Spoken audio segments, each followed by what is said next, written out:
எனக்கு சூர்யா இதை மாதிரி செஞ்சாங்க அதான் செஞ்சாங்கன்னு சொல்கிறாங்க. அதுக்கு பதிலாக இவங்க வெளிப்படுத்தணும். இன்னொரு 10 இப்போ ஏற்கனவே நீங்கள் 100 பேர் கொடுக்குறீங்க, இன்னும் 100 பேர் வருவோம். அதேமாரி இன்னும் 100 பேர் ஸ்பான்சருக்காக உங்கள்கிட்ட வருவோம். ரூபா இந்தாங்க, எங்கள்கிட்ட இவ்வளோ ரூபா இருக்குது, இந்தாங்க நீங்கள் இவ்வளோ பேர் கொடுக்குறீங்க, நான் இன்னும் தரேன்னு சொல்லுவோம். இவங்க இத்தோட இதை விட்டுறக்கூடாது. ஒரு நல்ல மனைவி, வெளியில் நல்ல நேமு, சினிமாவில் கெட்ட பேர் கிடையாது, உடம்பை வருத்தி நடிக்கிறான், எந்த கேரக்டர் வேணுமோ அந்த கேரக்டர் தான் மாறிக்கிறான். நீ லூஸாக நடிக்க சொன்னாலும் லூஸு ஓகே, காமெடியாக நடிக்க சொன்னாலும் காமெடி. உனக்கு அவன்கிட்ட என்ன குறை? ஃபைட்டு குறையா?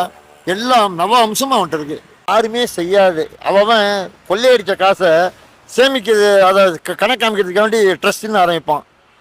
ஆனால் இவங்க 2 பேரும், அண்ணன் தம்பிங்க 2 பேரும் சேர்ந்துட்டு மக்களுக்கு உதவணுமேன்னு சொல்லி சொந்த காசை சம்பாதிச்ச, சினிமாவில் சம்பாதிச்ச காசை போட்டு உள்ளே போட்டு ஆரம்பிக்கிறோம். இதுக்கும் சில பேர் என்ன பண்ணுறாங்க, இவங்க இப்போ 2 பேரும் சேர்ந்து எல்லாருக்கும் ஹெல்ப் பண்ண முடியாது, நம்மளால முடிஞ்சதை கொடுப்போமே தான் அகரம் ஃபவுண்டேஷன். ஆனால் இவங்க அண்ணன் தம்பிங்க பார்த்தீங்கன்னா, இவனும் சலைச்சவன், அவனும் சலைச்சவன் இல்லை. இவன் இப்போ அள்ளி கொடுக்குறான், அவன் அதுக்கு மேலே அள்ளி கொடுக்குறான். 2 பேருமே அது பெரிய